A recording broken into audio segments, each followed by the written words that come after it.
So thank you so much for joining us. I'm very excited that you guys found the time this afternoon to listen to me and Jamie, who is our host today, and will present his take on how he optimized the processes for the clients he works with. But by the way of introduction, I'm Anita, one of the LiveFlow co-founders. You might have seen me, might have not. We started LiveFlow back in January 2021. With a very simple idea in mind, just to automate financial reporting we struggled with before. Went to Y Combinator, spent 3 fantastic months there. I learned what exactly people wanted us to build and started building the product, which is now the product that is built for finance and accounting professionals that want to improve the internal processes, efficiency, get at least 1 month back a year. And we now partner up with various accounting, fractional CFO firms, finance teams that use our product and share their experience utilizing the product and building quite amazing things. Jamie is one of these people who is incredibly gifted and going to present you quite new setup with LiveFlow, which I'm super impressed to see. How we want to run the webinar today. Please go ahead and ask your questions. Never be shy. Use the Q&A section. Drop your questions throughout this webinar. We are more than happy to cover that. And as for now, I just give it to Jamie. And Jamie, please take it over from me. Awesome. Thank you, Anita, and welcome everyone. So excited to be here. And we've been kind of floored with the capabilities of LiveFlow, and it kind of works really well with what we're doing. So let me share my screen and we'll get started here. Oops. Can everybody see that okay? I can see it on my side. All right, as Anita gave us the intro to LiveFlow, I've been super impressed, to be honest, and really love this partnership and the opportunities that it enables us that we'll talk about here today. And we're working with some complex businesses, so understanding true profitability of these complex businesses, it's tough, and LiveFlow has really enabled us to give real-time information and connect to multiple sources. And just leverage technology to give these business owners, our clients, the insights they need to stay alive in what is a tough market. So give you a brief intro to eBay Engineers, talk about the existing setups with our clients and potential risks that is associated with that setup. We'll talk about our experience with LiveFlow at eBay Engineers and our clients, and kind of that next level that we use it for is scorecards. So we'll talk about scorecards, another term, just dashboards, business intelligence tools. We'll really dive into that and how we use that to show true profitability and give all the data real time. And we'll dive into a demo and the Q&A. And as Anita mentioned, please ask questions throughout. Anita, jump in with comments or questions as they come up, because I'll probably not be able to see them. I'll be, in my own world over here. So I want it to be, yeah, I want it to be fun. I want it to be interactive, because as we're going to say here, eBay Engineers, we work with mostly breweries. We have a few other clients, so outside the brewery world, but we love our clients, we love their products, and we want them to be around for a super long time and continually improve. So a bit of our background, this is Arapahoe Basin here in Colorado, just about an hour west of me on a non-traffic day. And I was sitting on this patio back in 2020, right before the pandemic hits, and just having a beer right on this patio, gazing off into the mountains. And I have a background in civil engineering, but also continuous improvement. So unlike probably most of the folks that might be on this call or LiveFlow clients, we're not a financial firm, we're a continuous improvement firm, and using data to leverage existing performance and build on that.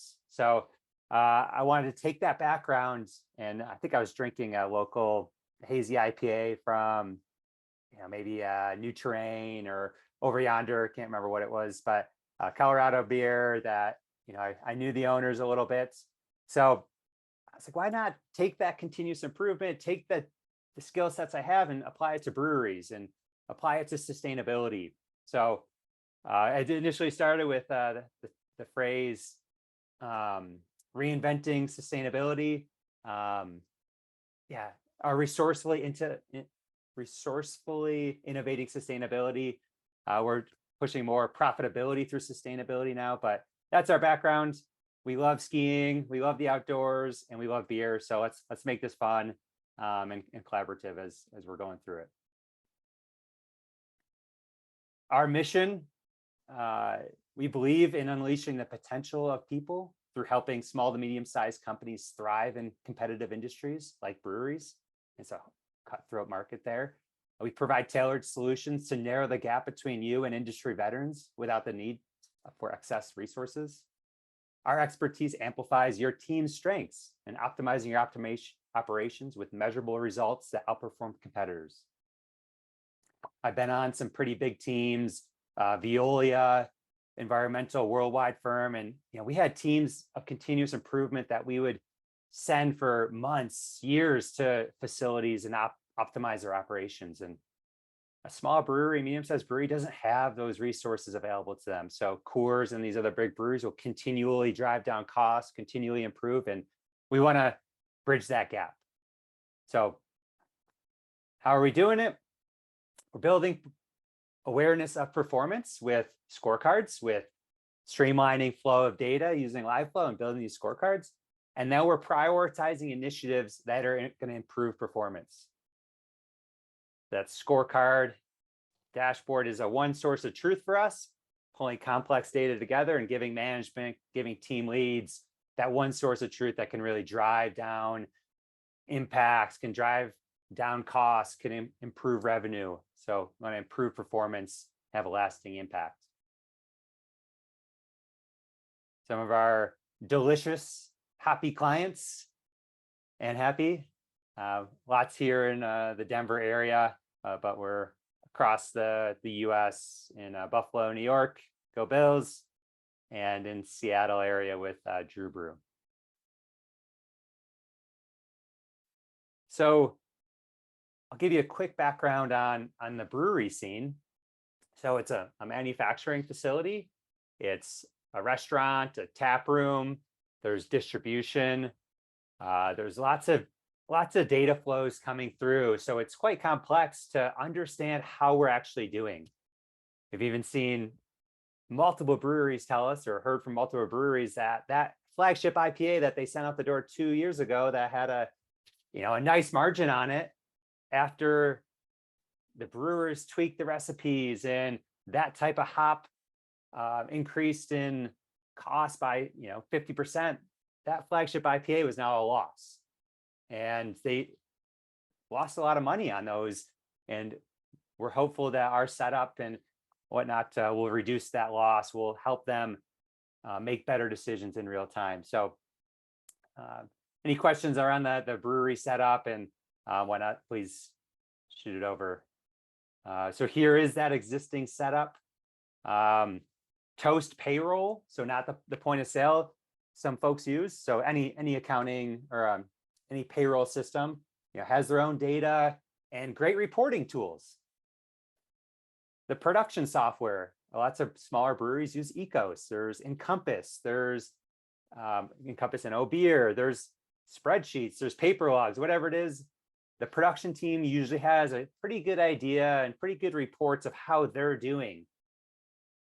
And then on the tap room or the restaurant, that point of sale data, Denver or Boulder-based company arrived, tracks and monitor the point of sale. So the tap room manager has a pretty good idea of how he's doing, how they're doing.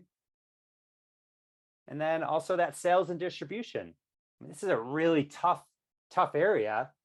The money you make on a tap room sale of that pint, it's $7, let's say, for that 16-ounce beer in the tap room. It might cost them $1 to produce that, versus, so they make $5 on that pint, versus in wholesale and distribution, they're making 50 cents on that same amount of beer. And then lots of our folks are using QuickBooks and the accounting teams are using it. And that's where the management team has a decent sense of what's going on. But in reality, you have all these different classes, like QuickBooks will say, or business units. I'll probably use those two terms interchangeably today, but a business unit, class, the overall business and their performance, it's kind of up in the air. Like, it's really tough to get that one source of truth with this existing setup. Within each, it's great. Arrived has great business intelligence tools within their environments, but understanding what that cost of that beer is, or linking it to cost of goods sold coming through, it's missing. So when we teamed up with LiveFlow at the beginning of 2023, actually, and we've been able to leverage things on both ends. So instead of each of these being siloed, we kind of leverage the connections that are already built in, and QuickBooks has a lot of those. So when the LiveFlow teamed up with QuickBooks and pulling that data through, it actually enabled us to say, hey, Toast Payroll and our clients, make sure you get that integration.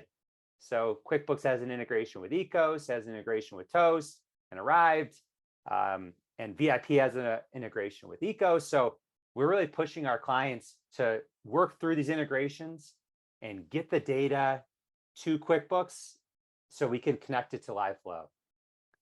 It actually is crazy the amount of quality control that this enables. So LiveFlow pulling that data across, and owners and business unit leads can really see, okay, that wasn't labeled properly. We have some tables set up in the background for kind of flagging things when the data doesn't come through properly. So that's really where those business intelligence tools will hedge off errors, and really that quality control goes through the roof. Jamie, I have to ask you something here. So it's of course music to my ears to hear that you pushed your clients to use all of these tools and connect them to QuickBooks and then into your beautiful scorecards. But I can equally imagine that it is very difficult, actually, because brewers likely are very busy with all sorts of things. And it's not that they spend their time connecting tools to QuickBooks, not their biggest priority. So how do you actually present it to them, and how do you make them excited about things? I don't really understand this piece, and I know it's kind of a hiccup for many businesses just to put themselves together and integrate everything with QuickBooks and then have something insightful like this dashboard that you're sharing on the slide. Can you share more about that? Absolutely. Yeah, great question, Anita. And best case scenario, all these, we'd have API connections and it'd be beautiful, and we would probably do the connections in the background and use our skill sets. But it could be something as simple as, okay, download this report that Ecos has in a CSV and just upload it to Google Sheets in this one kind of data entry tool for us. So we kind of meet them where they're at a little bit. We're not going to force them to use something that in their mind isn't valuable. If the data is on a log sheet, then we need to really figure out, okay, how can we get that into some digital form? We've created some apps for folks that they have touch screens on their brew deck, and the data flows through that way, and then we update it to get the data to flow through. But yeah, it's meeting them where they're at. Something I really believe in.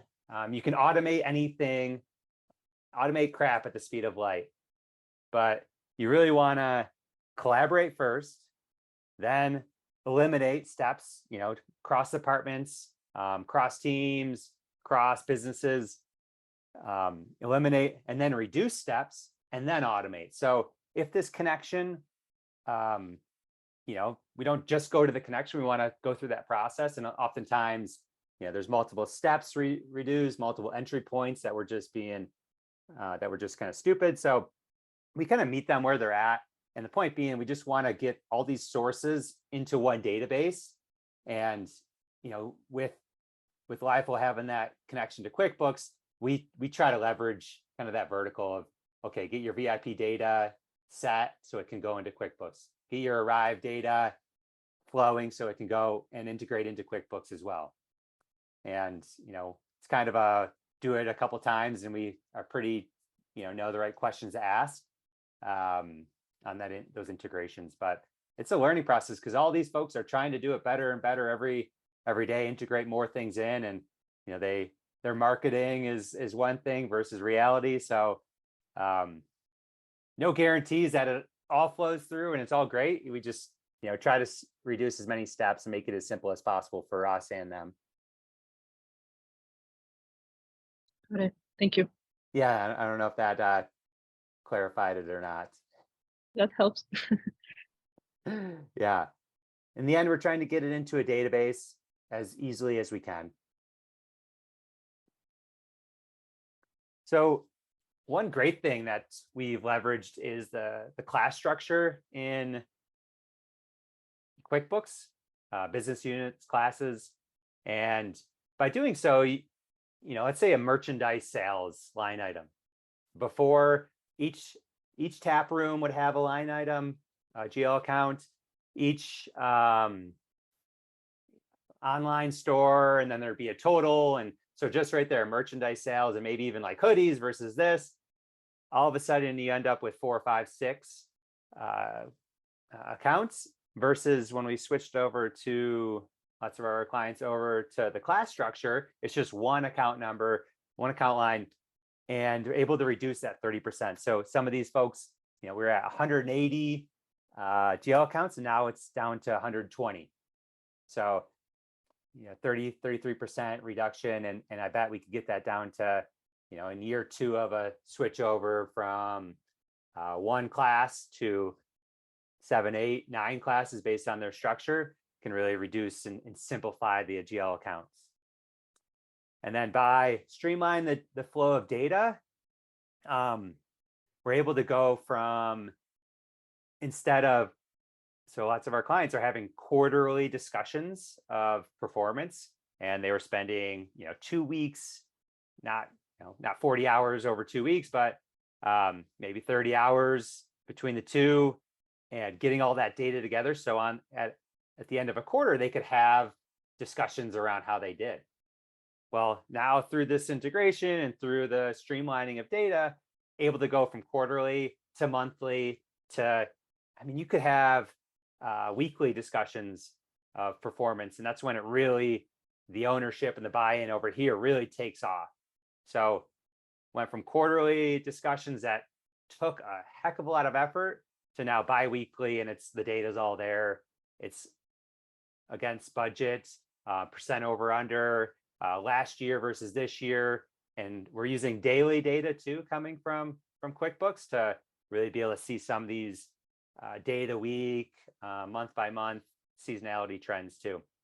And then I say 4 times the ownership, because you really went from one owner or 2 owner really knowing the data, to each business unit lead, to each team member taking ownership. So we went from 2 people to 8 or 10 folks that are really taking ownership. And that's, think about the burden on an owner's shoulders at a brewery when there's such seasonality swings, in a spring or fall, these swing seasons. They're in a mountain town here in Colorado, or they have a massive outdoor space. There's going to be these big swings, and during the nice times, that's when all the money is made. And helping the whole team understand that maybe April, we've never made money in that month, or January, we've never made money in that month. So what programming, I'll call it, how can we get folks in the door in those off seasons or those downtimes? So by enabling folks, by building that transparency, the ownership goes through the roof. It's exhausting too, to have every, the livelihood of 50 people on one person's shoulders. Need to spread that out and build everyone's awareness around that. So that complexity of profitability. So I want to just give you an example of on the brewery space of how we've enabled that and that transparency. So bear with me here, it's a little complex, but these two top items are the cost per barrel for a keg. They're usually in half barrels or sixtels, but cost per barrel is the metric, kegged versus packaged. So this would be the overall business's cost per barrel. So whether it's sold in a tap room, whether it's wholesale, it's going to cost the same per barrel, but we're using that class structure of overall business and dividing it by the total production by kegged or total production by packaged. And then we're using the production class. So that's overall business. Now the production class, we want to look at how much it's actually costing that cost center to produce the beer. So not just the goods, but the labor. So the overall business might just see the $80 per barrel. And okay, what's our margin on that? But it's really the blended rate per half barrel. That's how you sell them.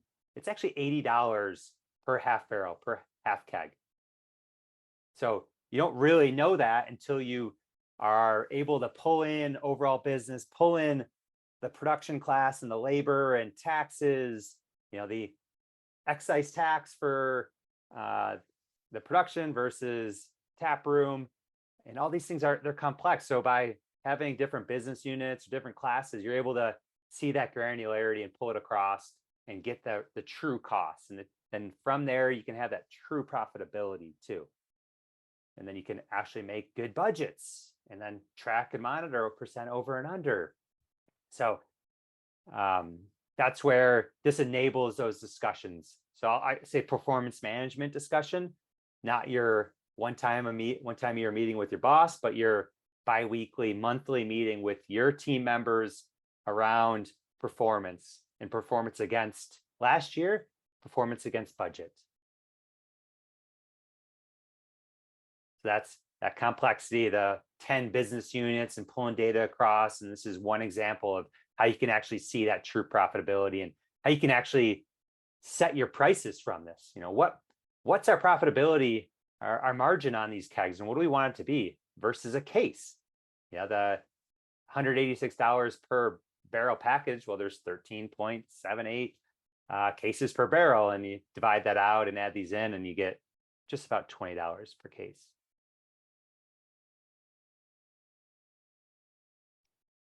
So that's kind of the flow. We'll dive into a demo and show you exactly how that all flows together. But I'm a huge believer of that. You can't manage what you don't measure.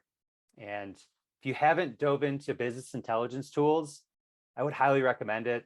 Power BI has got the biggest market share, but we use Google Data Studio or Looker Studio, as it's called. There's a few other ones in the background too, like Sisense or I can't even think of any other ones, but it's really powerful. It's giving you the data, giving you one report that you can tweak from, okay, this is a monthly report. Well, now you can change the dates and you can see other things real quickly. Lots of these softwares I talked about earlier have these business intelligence tools kind of built in, but when you're connecting multiple sources, you need these Power BI or Looker to connect them. So you can't manage what you don't measure. And just a few quick quotes from our clients and how these scorecards and how this flows really help them. Massively improving data collection and integrity. Not only are they saving time, they now have dashboards tying together all of our data, making our data a powerful tool that they can leverage. Another bit, scorecards allowed for a much faster and timely understanding of our business performance with much less time and effort to obtain it. So that's that. Every quarter, pulling all that data together, massively compiling and crunching data to get KPIs versus looking at it in real time. And there's real impacts here. By seeing this data in real time, by having these discussions, and by everybody getting on that same page, a 10% reduction per batch brewed on average, 5 hours saved of reporting per week.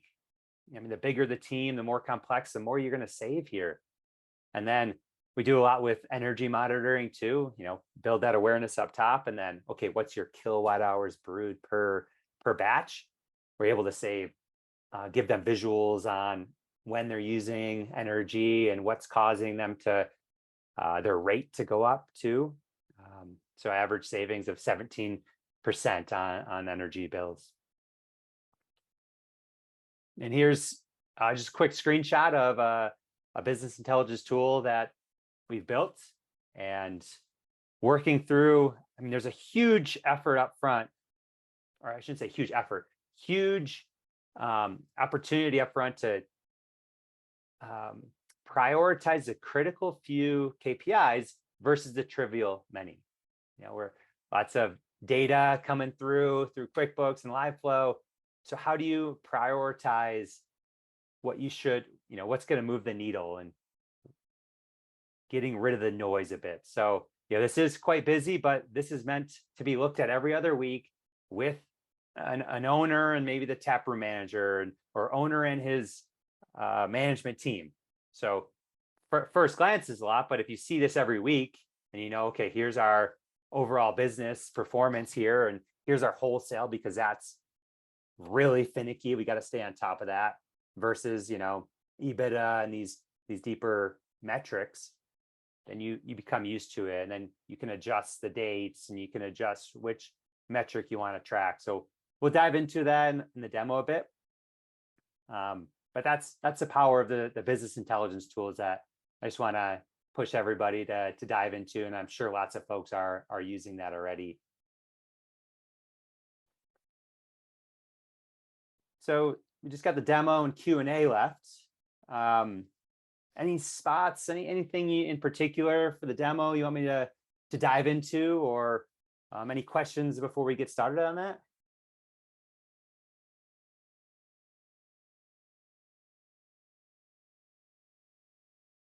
Give everyone a second to take a breath.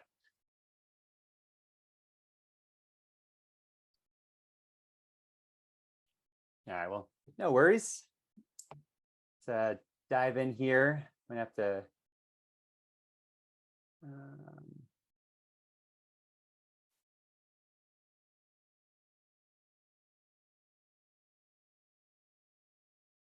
okay. So let's try to zoom in here.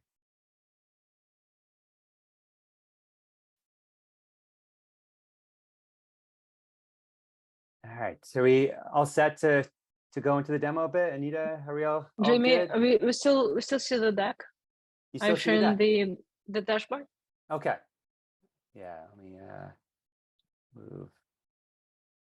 The fun of sharing. It's tricky. What you're sharing. Can you see that right now? We see the LiveFlow webinar sample spreadsheet. Perfect. Is that big enough? Can you see, income, retail income, and the dates? Yep. Yeah, seems right. All right, great. So if you're on this webinar, I'm assuming either, you'd seen our post on eBay or LiveFlow, and I'm going to say most of you are probably LiveFlow and understand that connection to QuickBooks.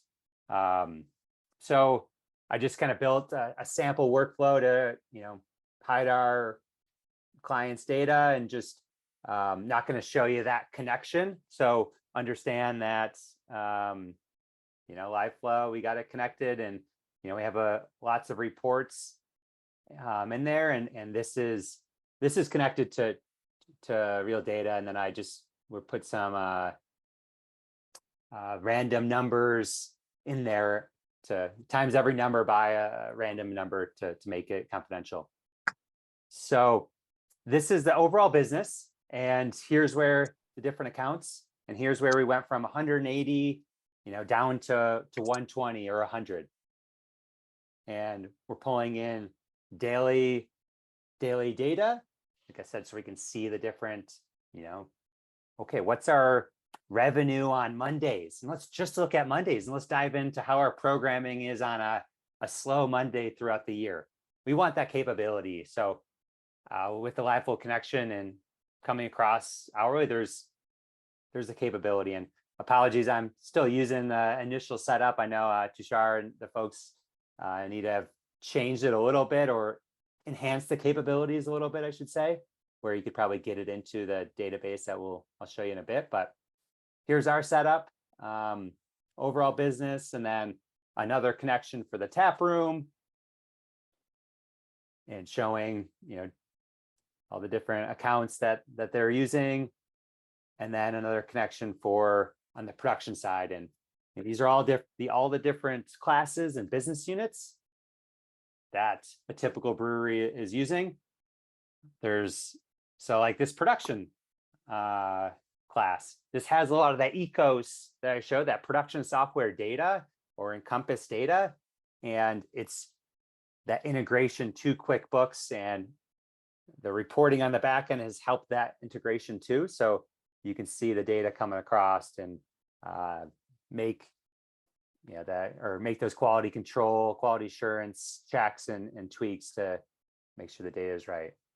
And then using index match, and some also index match with an indirect function, because we have so many different tabs and we want to standardize it. We have some pretty cool formulas going that the team over there at LiveFlow have helped us develop, to go from this typical data across the top, account name vertically in column B, versus we want to flip it, because the business intelligence tools really need it to be, okay, this column, all the data for discounts, and discounts is what you end up paying for any transaction fees, basically, is that what that is. But for all the draft beverage sales, we want that column, and we want to be able to leverage our tools to show that number in different ways. So we needed to transpose the data that we had set up coming across into our database format.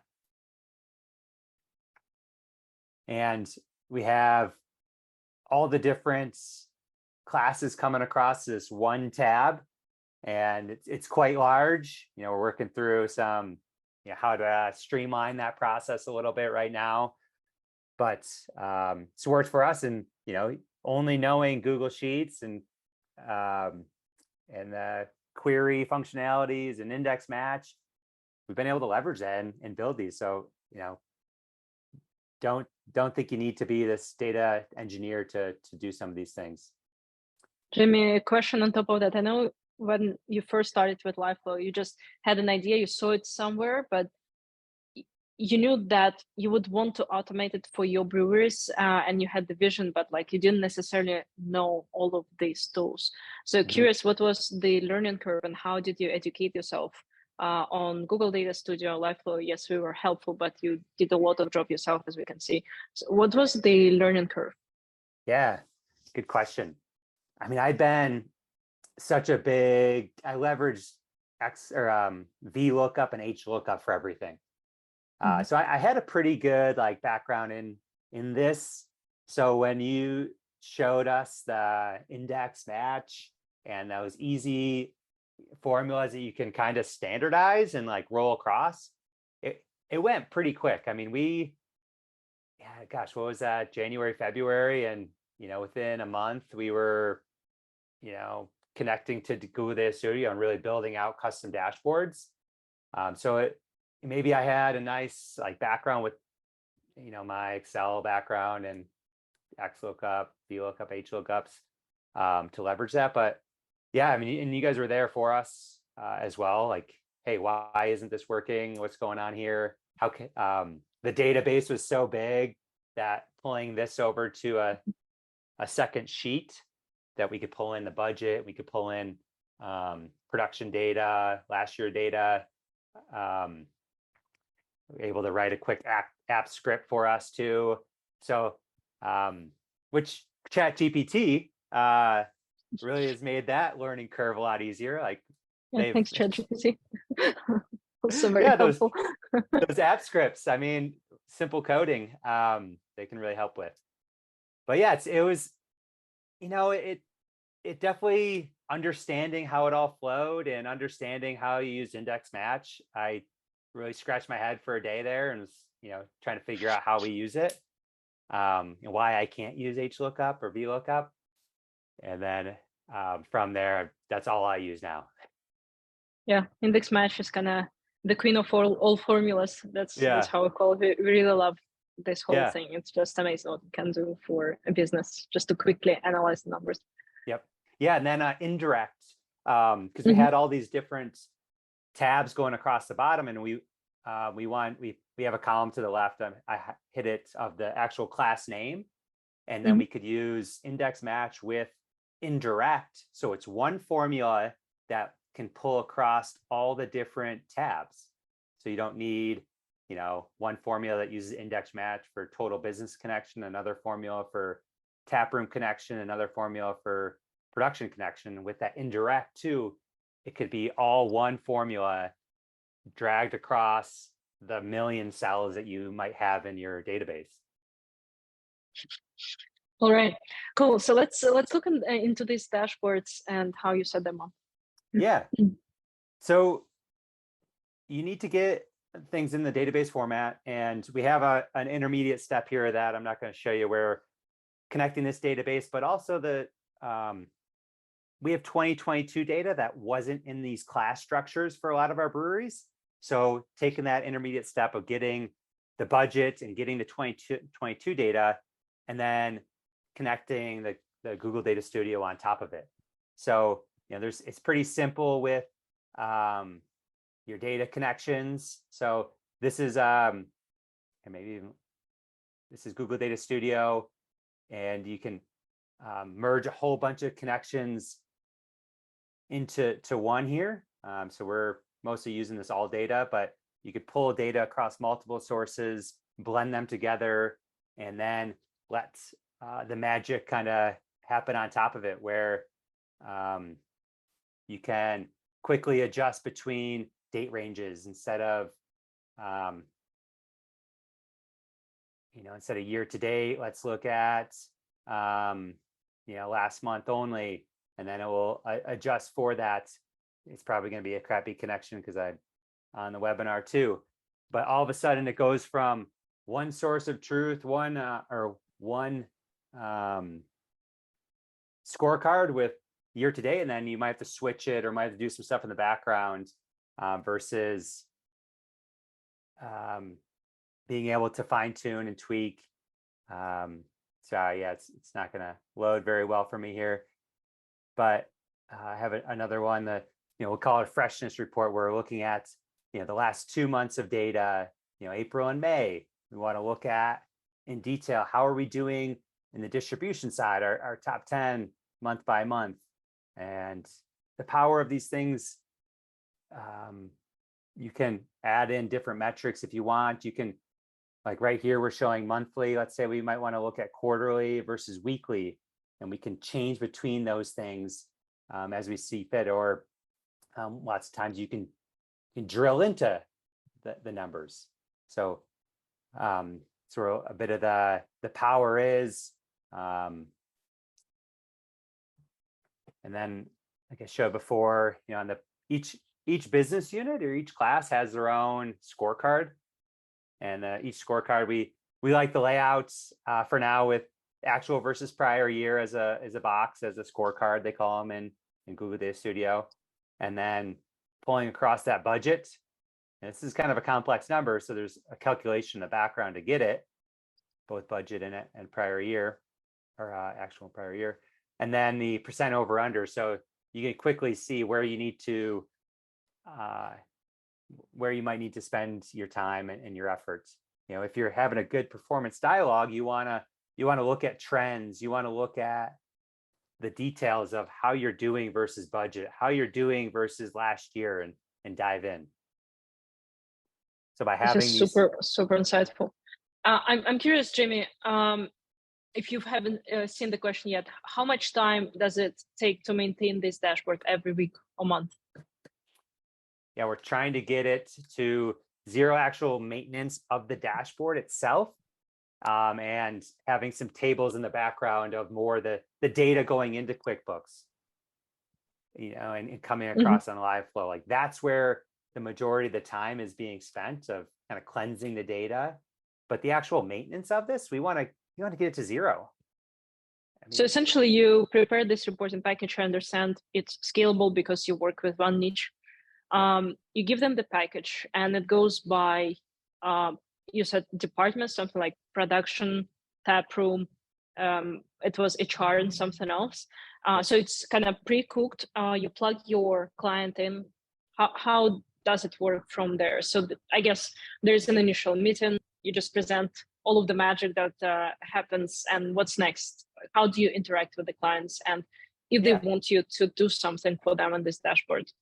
Like it looks really, really impressive and magical, but like how does it function somewhere on the back end? Yeah, absolutely. Good question. So we got an onboarding process where we want to really decipher the critical few KPIs versus trivial many. You could argue that you guys have too many here. Well, I'd argue that you start in the top, but so we have an onboarding process, really understanding their data flows, where they're at, what they want to look at, and then building those connections for them. With LiveFlow, you can kind of plug and play a bit, right? You have a standard connection and you can just add that next company in there. It's a little bit different when their tech stack isn't the same as, isn't QuickBooks, Ecos, and Toast, and they don't have a POS integrated into QuickBooks. So ideally, we have this kind of everything's flowing through QuickBooks, but during our onboarding process, we work with them to get the data flowing properly, get the budget set up. Like lots of folks aren't budgeting and aren't, maybe like a couple of clients switched from one business unit to the class structure, one class to this different class structure. So working with them to like, okay, what do we want to show from last year? So it's this, continual discussion with them and onboarding. It's, pretty robust setup to get them going. And then once we have these sets, it's kind of plug and play. Once the database is set, obviously the naming and what they use for things is a little bit different, custom. But like I mentioned before, our goal is to use this to drive performance. So we want to meet them where they're at, get the KPIs they want to track, and then help them have good discussions with their team members. So we want to sit with them, we want to coach them, we want to help them have those dialogues. So, there's an onboarding, and then kind of we'll coach you through some things, and we're going to be there for you. We have some clients that we're helping them have these discussions every month. Others that they just want the dashboard and they want to run with it. So for us all to understand, the deliverable is this dashboard by class, department, and you don't really invite them to Google Sheets or anything like that. They don't see all of the things happening in the background. They just have this nice and clean view of their own business. Yeah, very interesting. And some of the data flows, if it's not coming through, we set up a kind of client-facing entry point for them to download a CSV file from their data source and just upload it. And then, depending on what the data looks like, there's some data sources that will only let you download 8 weeks of data. So in that case, we have a script that pulls every time they update it, it pulls it across to our database, where other ones, we just have them uploading a CSV file for year-to-date stuff. And so that's the only thing they're really seeing, is that entry point for data that we can't automate right now. Got it. Amazing. All right. I think we have one more question. Where are most of the complex calculation set up? Do you need to recreate them quarterly or annually at all? That's a very good question. No. So all the complex calculations right now are in Google Data Studio. Once we get the index match, but lesson learned for us, this isn't a complex computing engine. It's that visual tool. So we're working through a process to pull those complex calculations into a Google Sheet or into a database. So we're in the middle of some fine tuning with that, and that's why that other piece didn't, automatically calculate real quick. So the complex calculations are in Looker Studio, Google Data Studio, it's the same thing. But I would recommend moving them to some intermediate Google Sheet or database between the two. Jamie, dangerous question. I don't know whether you share that or not. How do you charge your clients for this? Because it's yet another level of deliverable. Yeah. I'm very curious about that. We charge them in beer. Not bad. Not a very profitable business model. We do a setup fee and then a monthly kind of maintenance fee.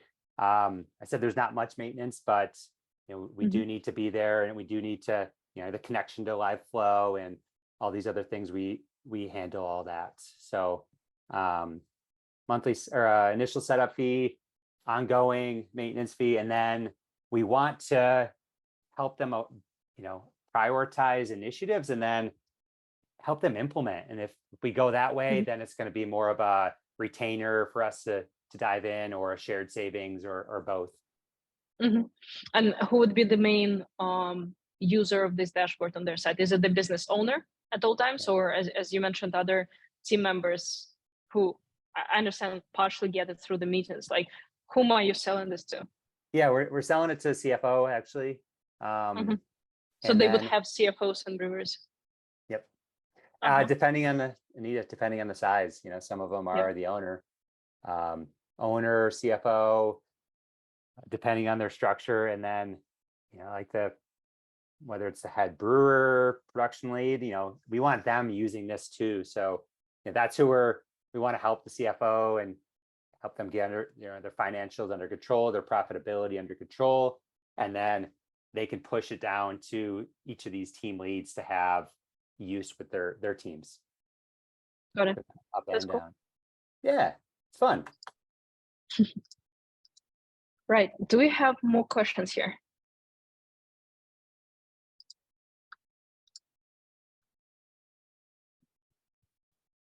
I see Rob has his hand raised. Rob, if you have any questions, please go ahead and let us know.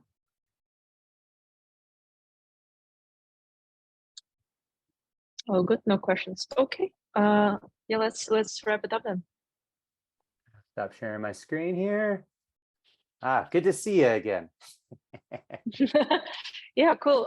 Thank you so much. It's been fantastic. I know it's a very advanced dashboard that you presented, and you guys made it very far with LiveFlow and with Google Data Studio in particular. But I think it can serve as a great source of inspiration for everyone else who joined us today, just to see what's possible out there. Yeah, I appreciate it, Anita. And thank you so much for the opportunity to share what we've done and where we're at. And we hope to continually evolve. And even I talked to Tushar recently, and it's like, oh yeah, we need to update that connection and the way we flow through. And so we'll continually improve as you guys do too. And share with us as you go, because there are so many ways people can get the value out of their financial data. And for us, it's also very inspiring to see what you can achieve as our customer. If people want to contact you, how do they do that? Oh yeah, I had my last slide with my contact information. So I'm open book, phone number. It's 585-506-5987. Jamie, Jamie at a-bay.co. Or LinkedIn is my preferred social media of choice. So hit me up and connect there. Perfect. I'll just drop your LinkedIn if anyone wants to reach out. Go ahead. Thank you so much, Jamie. And we'll put this webinar on YouTube. I think it's absolutely amazing what you built together with Carl. And I wish you all the best in the business. Yeah. Sorry, I should have mentioned all about Carl, but yes, appreciate you dropping his name. And thank you so much. And thank everyone for attending. Thank you. Enjoy the weekend. Good weekend. Bye-bye. Thank you. Bye.